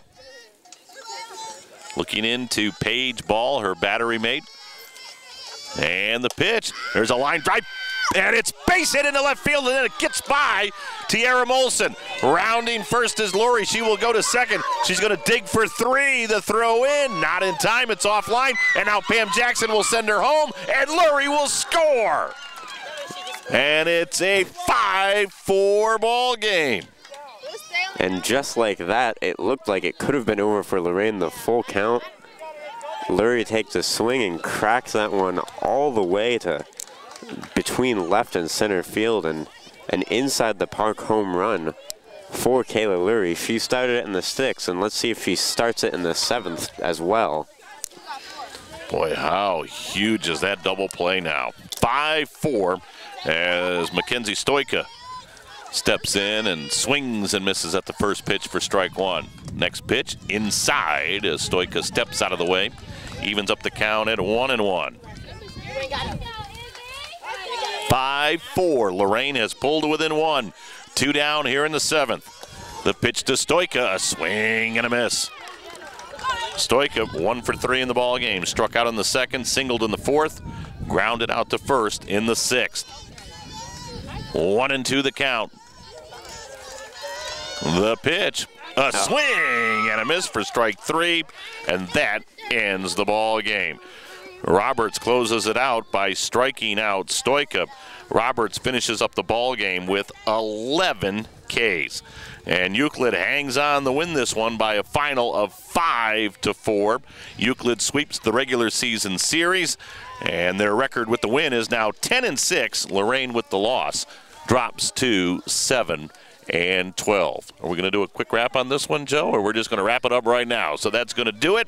Hyatt, great to work with you, not only today, but throughout the year. I know we had a chance to do some things in the fall, in the winter, and my friend, you have a very bright future ahead of you. So best of luck in all of your endeavors as you move on through your broadcasting career or whatever else you may elect to do. But it's been a lot of fun. Hope you enjoyed it. Thank you. It's been great working with you, and maybe we'll get to do a couple games next year as well. Well, let's hope we can do that. And, of course, thanks to Joe Bock. That's B-O-C-K.